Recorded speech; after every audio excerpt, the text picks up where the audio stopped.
السلام عليكم ورحمة الله تعالى وبركاته، والصلاة والسلام على رسول الله. مرحبا بكم عندي في وصفات أم ياسين. كي دايرين أخواتي؟ لاباس عليكم؟ نتمنى كاملين تكونوا بخير وعلى خير.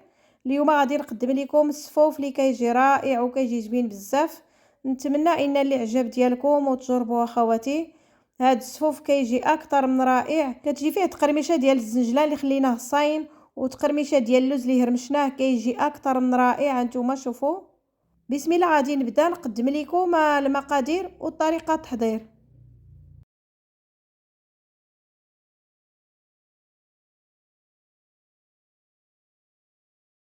السلام عليكم ورحمه الله تعالى وبركاته، والصلاه والسلام على رسول الله. مرحبا بكم عندي في وصفات ام ياسين. كي دايرين اخواتي؟ لاباس عليكم؟ نتمنى كاملين تكونوا بخير وعلى خير.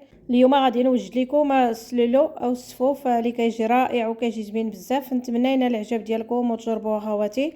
بسم الله غادي نبدا نقدم لكم المقادير وطريقه التحضير. عندي هنا في المقادير 2 كيلو ديال الزنجلان البلدي اللي غسلته مزيان ونقيته. دابا غادي نحمروه في الطنجره، كتحمروا في طنجره الضغط اولا الطنجره العاديه، المهم خصها تكون غير ثقيله باش ما يتحرق لكمش. العافيه غادي نخليها تكون متوسطه. كندير ليه شويه ديال الماء باش كنفزقوه، ربع كاس اللي درت ديال الماء. صافي كنخلطو مع هذا الماء مزيان حتى كيتخلط معاه. صافي كنحمروه شويه حتى كنسمعو كيترتق. صافي كنحيدوه. الزنجلان ما خصكمش تحمروه بزاف، حيتاش الا محمر بزاف الزيت ديالو كتحرق.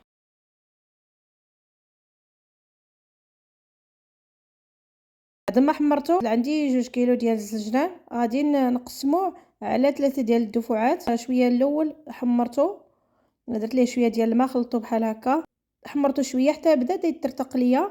صافي حيدته. دابا غادي ندير نفس الشيء للزنجلان اللي بقى ليا حتى كنحمروه كامل. بعد ما كملت الزنجلان اللي عندي، صافي دابا غادي نبدا نحمرو الدقيق. عندي هنا 2 كيلو ديال الدقيق القمح الكامل مع النخاله ديالته. صافي غادي نديرو حتى هو على 3 ديال الدفعات حتى كنحمروه، وكنحمروه على العافيه اللي كتكون متوسطه.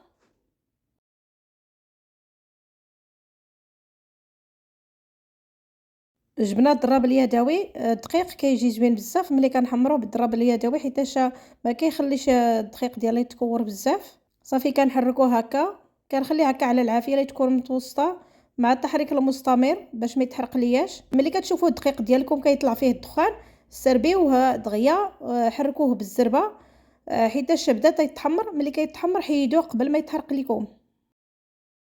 بدا يطلع فيه الدخان، صافي بدا يتحمر. صافي دابا غادي نحيدوه.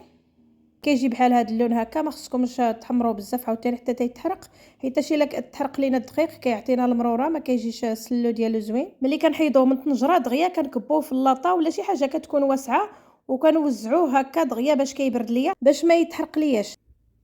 خديت هنا شويه ديال الزيت المائده. غادي ندير فيه شويه ديال الدقيق باش نوريكم اللون ديالو كي كيجي ملي كنحمروه. هانتوما شوفوا. صافي كنستمروا بحال هكا حتى كنكمل كاع الكميه اللي عندي ديال الدقيق القمح. عندي هنا كيلو ديال الفورس يكون من نوع الجيد، حتى هو اللي غادي نحمروه. درت 2 كيلو ديال الدقيق القمح ودرت كيلو ديال الفورس، ولكن الفورس تيتكور ملي كنحمروه ما غاديش يبقى كيلو كلشي، تقريبا الكيلو لا روب اللي غادي يبقى فيه. واخا كنحركوه بالضرب اليدوي لا بدي يتكور ليا شويه هكا، كنخليه على العافيه اللي كتكون متوسطه مع التحريك المستمر باش ما يتحرق لياش. حتى كنحمروه حتى هو.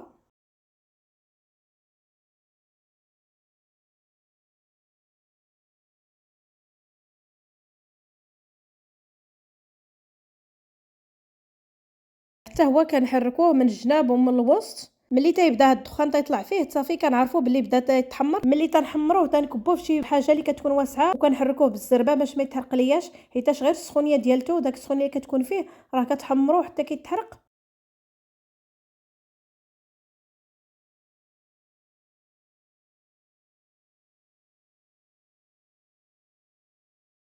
بعد ما حمرتوه هانتوما شوفوا. دابا غادي نجربوه حتى هو في الزيت المائده. بعد ما كملت الدقيق اللي عندي صافي غادي ندوزو باش نحمروا اللوز عندي هنا 2 كيلو ديال اللوز البلدي، حيتاش هو كتكون فيه الزيت بزاف. غادي ناخذ شي منديله ولا شي فوطه ندير ليه شويه ديال الماء غير شويه ماشي بزاف، باش كنمسحو اللوز ديالي باش كيتحيد فيه الا كان فيه شي غبره ولا شي حاجه. كنقيوه بحال هكا، كنحكو بهذا المنديل مزيان حتى تيتحك ليا. غادي ندير ليه شويه ديال الزيت المائده من الفوق ونخلطوه. درت ليه شويه ديال الزيت هكا، كنلبسوه مزيان بالزيت. صافي كندخلوه للفران اللي كيكون سخون، كنطفيه لتحت ونخليه الفوق على العافيه اللي كتكون مجهده، وكنحركوه مره مره حتى كيتحمر ليا. ما خصناش عاوتاني نحمرو بزاف حتى تيتحرق لينا. غادي نوريكم من بعد اللون ديالو كي كيجي.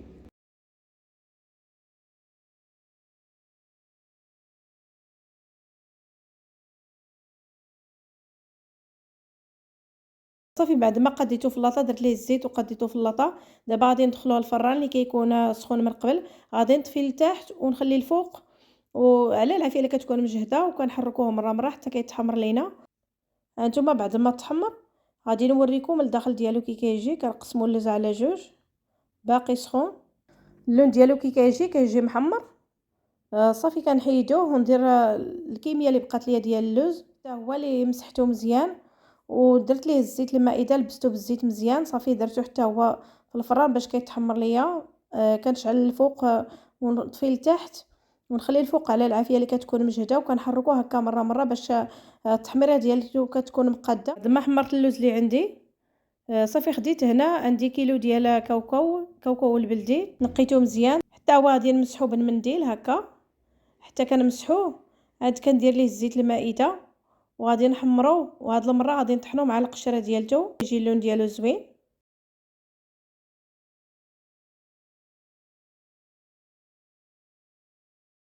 صافي بعد ما لبستو بالزيت دابا غادي ندخلوه للفران اللي كيكون سخون، وغادي نخلي العافيه من الفوق ونطفيه لتحت، وكنحركوه مره مره حتى هو حتى تيتحمر ليا. وغادي نوريكم اللون ديالو كي كيجي ملي كنحمروه. ساهل في الفران باش كيتحمر هو واللوز. هانتوما شوفوا اللون ديالو كي كيجي، حيت ليه القشره باش كتشوفوا اللون ديالو. هنا عندي كيلو نص ديال الزبده، غادي نديرها باش كتذوب ليا. الزبده اللي كتكون من النوع الجيد، الزبده العاديه. صافي كنديرها على العافيه اللي كتكون مهيله، وغادي نخليها حتى كتذوب ليا، وكنحركوها مره مره. ما خصناش نخليوها باش ما تحرق ليناش. دابا غادي نضيف ليه شويه ديال الملحه.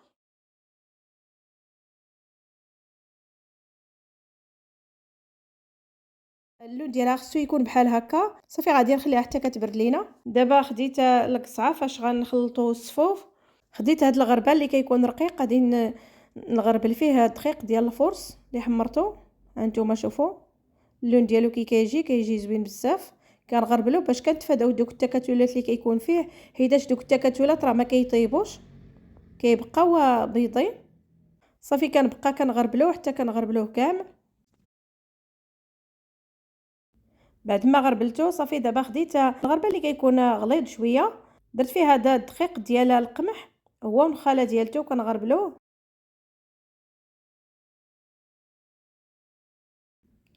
بعد ما غربلنا الدقيق دابا غادي ناخذوا اللوز. خديت نص طحنته مزيان حتى ولا بخانيني، ونص اللي بقى ليا غادي نهرمشوه في الماكينه.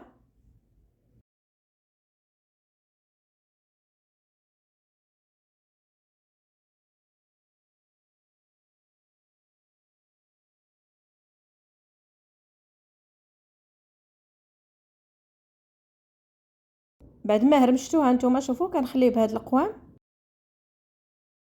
صافي دابا غادي نبقى نخلطها في الصفوف ديالي. كنرجعوا الدقيق لواحد الجهه ديال الزلافه. غادي نكبو دابا كيلو ديال اللوز هرمشتو. من بعد كنكبو كيلو ديال الزنجلان ما هرمشتو ما والو. من بعد كنكبو الزلافه ديال النافع اللي لقيتو مزيان وطحنتو عند العطار حتى طحن مزيان. حبه حلاوه حتى هو اللي نقيتو مزيان وطحنتو عند العطار.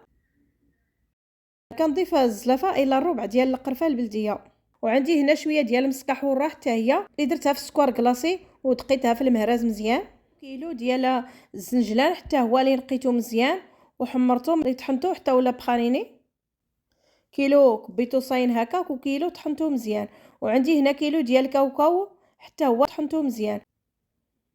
من بعد كنكبو كيلو ديال اللوز، كيلو هرمشتو وكيلو طحنتو حتى ولا بخانيني. عندكم الزنجلان واللوز، كيلو طحنتو حتى ولا بخانيني، كيلو الزنجلان وكيلو اللوز. وكيلو الاخر ديال الزنجلان كبيتو صاين، وكيلو ديال اللوز هرمشتو، وفكاوكاو كيلو اللي عندي طحنتو حتى ولا بخانيني، وخديت مازال نص كيلو ديال اللوز حتى هو اللي فسختو وقليته في الزيت. هذا غادي نزين به السليلو. وعندي هنا كيلو الا ربع ديال السكر كلاصي، ولكن ما غاديش نضيفوه كله حيتاش غادي نضيف العسل. داكشي كيبقى على حسب الاختيار ديالكم نتوما، كيبقى على حسب الذوق كل واحد. دابا غادي نبدا نخلط كلشي، هاد المقادير نخلطوا كلشي حتى كيتخلط ليا هاد العناصر مزيان.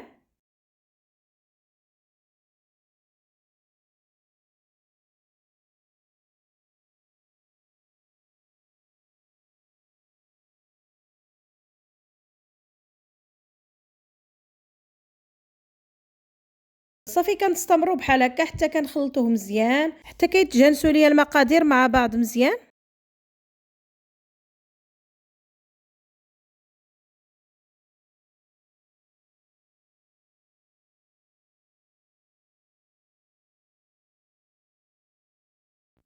بعد ما خلطتهم مزيان دابا غادي نضيفو نص ديال السكر كلاصي، عندي كيلو الا ربع ديال السكر كلاصي وغادي نضيف النص ديالو. والسكر كلاصي كيبقى على حسب الذوق كل واحد، الحلاوه كتبقى على حسب الذوق ديالكم نتوما. ما غاديش نضيفوه كله انا حيتاش غادي نضيف القرعه ديال العسل ديال الليمون. صافي كنخلطوه مزيان حتى كيتخلط ليا مع هاد العناصر اللي درت. وغادي ناخذوا هاد الصفوف غادي نكب نص ديالهم في القصعه باش كنتحكم فيه ملي كندير الزبده والزيت اللي بقاو ليا والعسل، حيتاش جاني كتير قلت نخلطوهم مزيان هكا. عاد كنكب نص ديالو في القصعه. بعد ما خلطناه صافي خديت الصفوف كنكب نص ديالو في القصعه. دابا غادي ناخذوا العسل،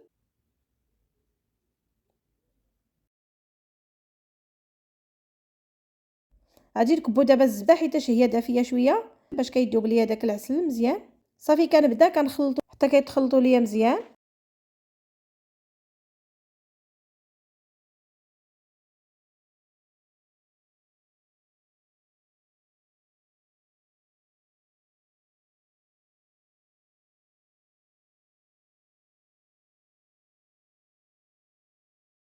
دابا كنزيد مازال في الصفوف.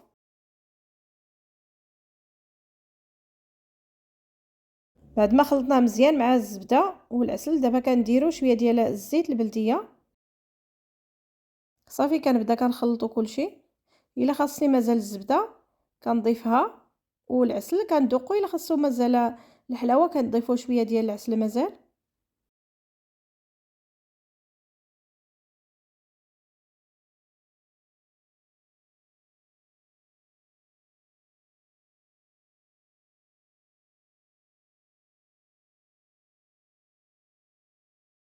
صافي كنبقى كندلك فيه هكا حتى كيتخلط ليا مزيان بحال هكا. كاين اللي كيديروا في العجانه كيخلط فيه شويه بشويه.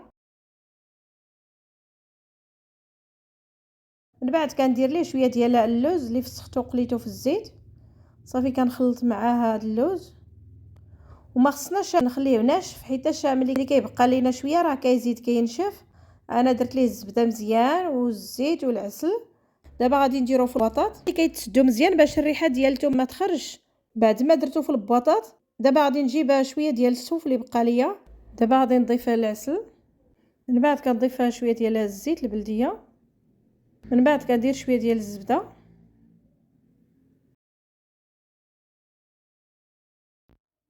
هذا هو الشكل ديالو النهائي بعد ما زينته. اللي خلطت الاول درتو في هذا البطاط وزينته بشويه ديال اللوز اللي فسختو وقليته في الزيت، وهذاك اللي خلطته اللي بقى ليا حتى هو درتو في الطبسيل ديال التقديم زينته بحال هكا. التزيين كتبقى على حسب الاختيار ديالكم نتوما. الى عجبتكم الوصفه اليوم ما تنساونيش من التعليقات ديالكم واللايكات اللي كيفرحوني بزاف. مرحبا بالناس الجداد اللي دخلوا عندي القناه. الى اللقاء حتى فيديو جاي مع وصفه جديده ان شاء الله.